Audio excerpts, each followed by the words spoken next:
Էլեն Ուայթ, ընտանեկան երջանկության գաղտնիքները, գլուխ 5. Սեր և համագործակցություն։ Իրենց կենսական շահերը իրար միացնող երկու մարդիկ տարբեր բնավորություններ ունեն։ Հարսանիքից հետո նրանք սկսում են կատարել պարտականություններ, որոնք նախկինում չունեին։ Աստվածաշունչը հաստատում է, որ ընտանիքի գլխավորը ամուսինն է։ Կանայք, հնազանդվեք ձեր ամուսիններին։ Եթե այս հրամանը ավարտվեր այսպես, ապա կարող էինք ասել, որ կանանց վիճակը աննախանձելի է, սակայն այդ հրամանը շարունակում է, ինչպես Տիրոջը։ Աստված մարդուն օժտել է բանականությամբ, և կնոջ անհատականությունը չի կարող ճնշվել ամուսնու անհատականությամբ։ Սխալ կլինի կարծել, որ նա պիտի կուրորեն և անշեղորեն հնազանդվի այն ամենին, ինչ իրեն ասում է ամուսինը, երբ ինքը գիտի, որ դա կարող է վնաս պատճառել իր մարմնին ու հոգուն։ Կա նա, ով անչափ վեր է, քան ամուսինը։ Հարկ է, որ կինը հարգի իր ամուսնուն։ Ամուսինն էլ իր հերթին պիտի սիրի և փայփայի իր կնոջը։ Մենք կարդում ենք. «Ամուսիններ, սիրեք ձեր կանանց և նրանց հետ դաժան մի եղեք»։ Ոչ ամուսինը, ոչ կինը չպիտի փորձեն գերիշխել։ Նրանք պիտի պահպանեն մտերմության, սրտակցության ոգին,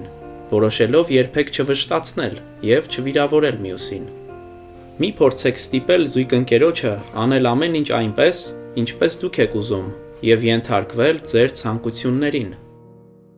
Այդպես վարվելով, դուք չեք կարող պահպանել ձեր սերը։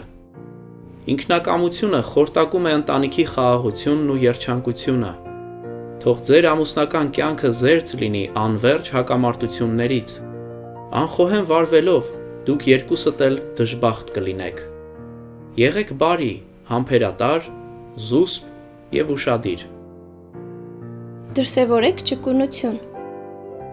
Ընտանեկան կյանքում տղամարդիկ և կանայք երբեմն իրենց պահում են անկարգ, համառ երեխաների պես։ Յուրաքանչյուրը պնդում է իրենը, և ոչ ոք չի ցանկանում զիջել։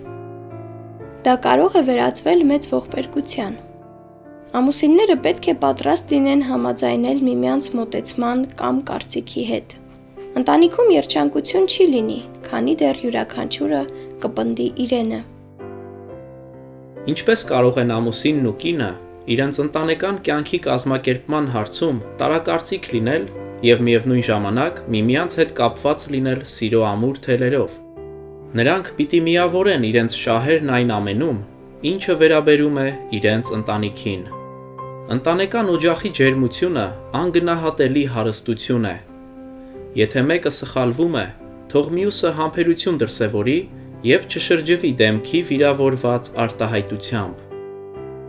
Այն ամենը, ինչ մթագնում է ընտանիքի անդորրն ու երջանկությունը, պետք է վճռականապես ճնշել, իսկ դրա փոխարեն դրսևորել բարություն և սեր։ Նա,